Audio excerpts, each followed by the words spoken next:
Hello everyone, my name is Kate and I'm the host of today's broadcast. It's my pleasure to introduce our speaker, Annabelle Williams, a Paralympic gold medalist from Australia, lawyer, director, sport commentator, diversity advocate, and active Flo user. Today we have a huge news. Flo and Annabelle collaborated to launch the new course in Flo. Thank you so much, Kate. I am absolutely honoured to be partnering with Flo for this project and speaking about topics surrounding empowerment. The topics that I'm speaking about on this course are very personal to me, and they are the values and the skills and the tools that I have learnt over many years, growing up, first of all, as a person with a disability, and secondly, as an athlete. And they have helped me immeasurably in my career after sport and in my life in general. And I'm so happy to be able to share my story with you. Annabelle, you are such an inspiring, such a self-confident person, so active. Has it always been this way? I have always been very active, Kate. I am an incredibly social person and I love meeting new people, interacting with new people, and people give me a lot of energy. And that has been natural since I was a little girl. My mum always talks, apparently when I was young, I used to, if one of our neighbours was walking past, in particular we had an elderly neighbour, and even when she was wandering past from the bus on her way home, I would run outside and say hello to her and chat to her for 5 or 10 minutes. So I've always been very social and enjoyed meeting people of all ages. Annabelle, and are there any times when you lose confidence in yourself? I think it's natural. I think everyone has doubts and everyone doubts themselves. And of course, at times that happens to me. It happens to us all. The power of positive self-talk is very important, and believing in yourself. And I mean, even if the belief isn't there at the beginning, saying positive things, slightly changing your language to use positive words. And the more you do it, the more you'll start to believe it. I remember I was first told that and I was very skeptical. I thought, really, can I actually change my mind through the words that I use and the choices in language? And it really has made a difference in my life. I also think that it's important for people to surround themselves with people who make them feel good. Don't worry, if people don't make you feel good, they're not worth having in your life. Sometimes if you're feeling like you're lacking confidence, a small change, all of us tend to have routines that are very similar every day. We get up, we do the same thing in the morning, we go to work, we do pretty much the same thing during the day, we go home. We have almost the exact same routine. And a slight change to your routine might change your outlook and your perspective. It might even be, going to a different coffee shop in the morning or taking a different route to work. You don't know what that small change will lead to. It might lead to more significant things down the track. I think it's also very important to always have something to look forward to. That was something that really helped me throughout my swimming career. Whenever I had a major competition, when you go home from an enormous competition like the Paralympic Games and you go back into your normal routine, it can be really anticlimactic. And so I made sure that after every major competition, I'd planned something straight afterwards to look forward to. And I think that's really important.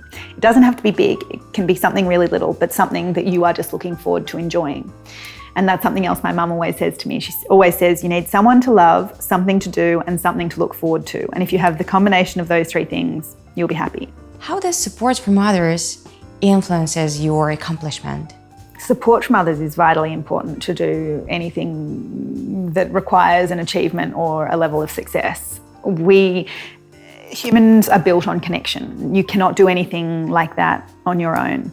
And for me, my support came from a number of different sources. I had very supportive teachers at school because I started swimming when I was at school, and I made my first Australian team when I was still at school. And so I would not have been able to miss the amount of school that I missed and still do well in exams without a lot of buy-in and support from teachers. I also knew that I always had the backing of my family and my friends, and they were there to celebrate the success, and they were also there for me when things didn't work out and there was a lot of failure. I failed more times than I succeeded, but sometimes I think that's really important. You learn a lot more from failure than you do from success.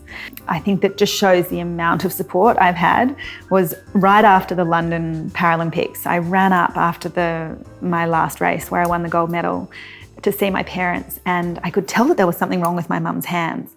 And I asked if she was okay, and she showed me her hands, and they were black from bruising, from clapping so much during the week of competition.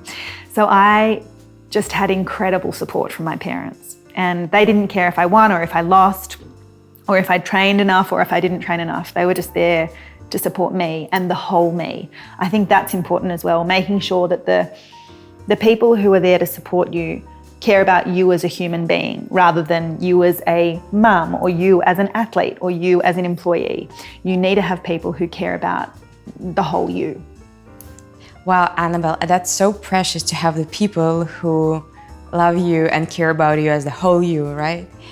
And do you have any tips for building this, support network? Well, I was lucky to be born into a wonderful family, but I know that's not the case for a lot of people. And so you have to build your community. And being open to letting other people in is very important. It sounds simple, but when you meet new people, giving them a big smile. And then, one of the things that I like to do, because I'm interested in others, is ask them a lot of questions about themselves. It can be anything, about their job or their kids or their family or the latest holiday they went on. I think being interested and curious about others makes that person feel good, and then you establish a connection and a rapport, and then that might eventually lead into a really close friendship. When I started high school, I had to give a speech to our year group, and I hadn't gotten to know anyone in the year group yet. It was only a couple of days into school. And I ended the speech by saying, some of our best friends are sitting in this room right now. We just haven't met them yet. And it was so true. My best friend in the whole wide world, my maid of honour, the godmother of my daughter, was in that room. I just hadn't met her. So you never know where you're going to establish those connections. It's very common to hear that for people it's very challenging to get the right motivation to do that, to overcome adversity or, to cope with your fears. What helps you to motivate yourself? I think there are a couple of things that really help me to motivate myself. The first one is visualization. I visualize things all the time, where I want to be, what my goal is. And it's almost like you visualize where you want to be and then you work the steps backwards to figure out how to get there. So that's one thing that's helped a lot. The second thing is having mantras. A lot of the time, particularly when I'm feeling stressed or anxious, and that's hindering my motivation, I take some very deep breaths, slow deep breaths. It's almost like meditation, but as I breathe in, I say, I am. And then when I breathe out, I say, calm. And just doing that process a few times helps me a lot to refocus and regain motivation. Do you adjust your mantras from time to time? Yes, I do. I actually, when I was embarking on this new journey and I was wondering, what do I want this path to look like and where do I want this journey to go?